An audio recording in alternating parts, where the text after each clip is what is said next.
Saudara pemirsa, pada kali ini kita akan menyingkap misteri Raja-Raja Tanjung Pura era Sukadana pada abad ke-14 Masehi. Misteri terbesar yang hingga kini sering menjadi pertanyaan adalah di manakah makam Raja-Raja Tanjung Pura era Sukadana di abad ke-14. Pembahasan kali ini berasal dari berbagai literatur serta sumber dan riset di lapangan. Namun pembahasan ini adalah sebuah wacana sejarah yang bertujuan untuk memperkaya referensi, guna membangun hipotesis untuk memperkuat tapak penelitian sejarah Kerajaan Tanjung Pura di masa yang akan datang.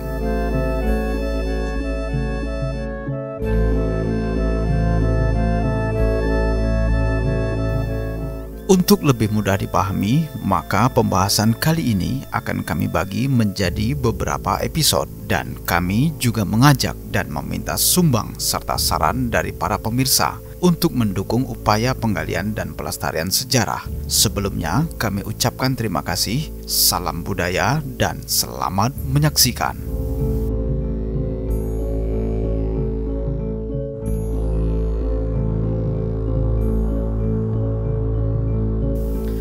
Sebelumnya kita akan melihat silsilah Raja-Raja Tanjung Pura dari masa Prabu Jaya yang menikah dengan Dayang Potong atau Putri Junjung Buih, yakni seorang putri dari Raja Siak Bahulun, yakni raja dari hulu air di hulu Sungai Pawan Ketapang pada masa lampau. Berikut raja-raja yang pernah memerintah Kerajaan Tanjung Pura berdasarkan dari garis keturunan dari Prabu Jaya dan juga keterangan serta keberadaan makam atau pusaranya.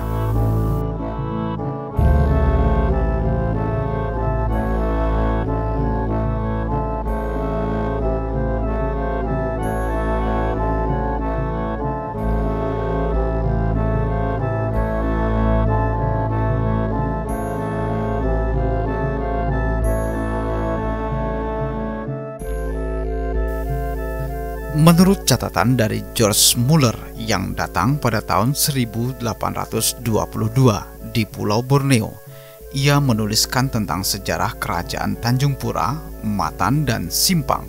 Pada saat itu, setidaknya menurut catatan dari George Muller, ada beberapa nama dari Raja Kerajaan Tanjung Pura yang dimakamkan di Bukit Laut dan sekitarnya. Di antaranya adalah Prabu Jaya, Karangtunjung, Panembahan Bandala, Panembahan Baroh, Giri Mustika, serta Panembahan Sorgi secara tersendiri disebut dimakamkan di Giri. Yang dimaksud Giri di sini adalah tempat yang tinggi atau yang disebut sebagai bukit atau gunung. Artinya, dari tulisan tersebut ada 6 raja Kerajaan Tanjung Pura era Sukadana yang dimakamkan di tempat yang spesial, yakni tempat yang tinggi, yaitu di atas bukit.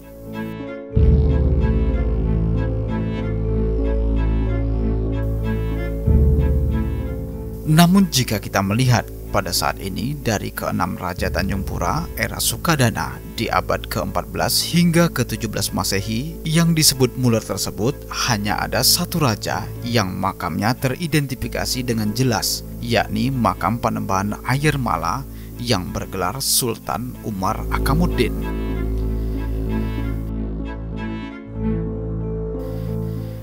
Makam Panembahan Ayer Mala ini berada di Desa Gunung Sembilan, Kecamatan Sukadana, Kabupaten Kayong Utara, Kalimantan Barat. Makam ini tepat berada di atas bukit yang pada masa lampau disebut George Muller sebagai bagian dari gugusan Bukit Laut dan pada tahun 1890 juga disebut sebagai Bukit Keramat.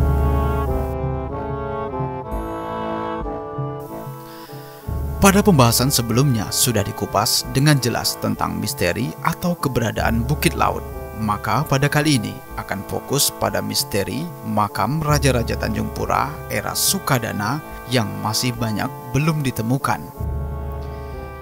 Kembali pada soal makam Panembahan Ayer Mala yang ada di Gunung Sembilan, Sukadana saat ini.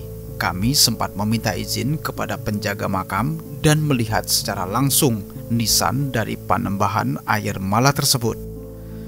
Berdasarkan dari diskusi serta berbagai referensi, ternyata nisan dari Panembahan Ayer Mala memang cukup unik sebab nisan ini berjenis Demak Troloyo yang identik dengan nisan dari Raden Fatah, yakni raja dari Kesultanan Demak di tanah Jawa. Jika kita coba menghubungkan antara masa Panembahan Ayer Mala dengan Raden Fatah, maka eranya hampir bersamaan, yakni sama-sama di abad ke-16. Maka wajar jika tren dari nisan yang ada di makam Panembahan Ayer Mala identik dengan nisan tipe Kerajaan Demak.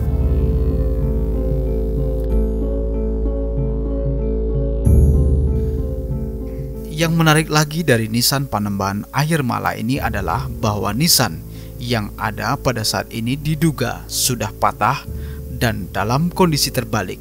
Kemungkinan saat ditemukan batu nisan tersebut sudah patah sehingga menyulitkan bagi orang yang memasangnya kembali. Hal ini dapat kita lihat dari corak ukiran dalam batu nisan.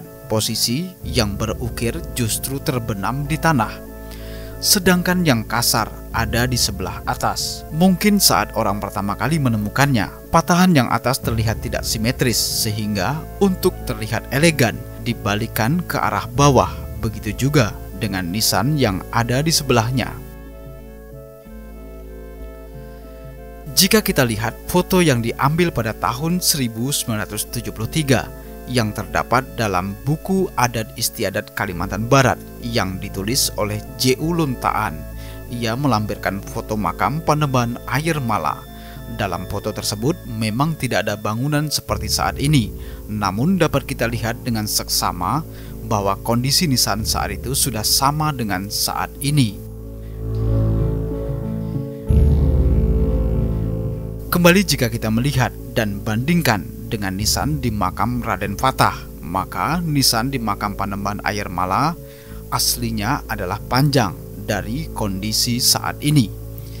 Di sekitar makam Panembahan Ayer Mala ini juga ditemukan pecahan bata merah, serta yang tidak kalah menarik adalah terdapat batu alam yang disusun mengitari makam.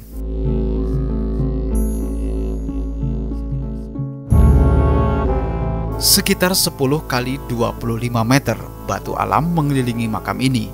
Dimungkinkan batu alam ini disusun agar menahan makam tidak longsor. Namun hingga saat ini penelitian lebih mendalam mengenai makam Panembahan Ayer Mala belum dilakukan oleh pihak yang terkait.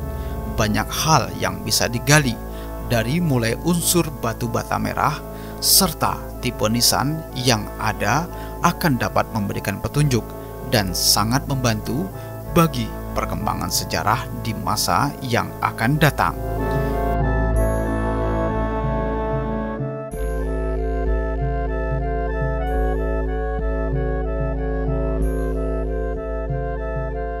Demikianlah pembahasan kami pada episode pertama Misteri Makam Raja Tanjung Pura era Sukadana.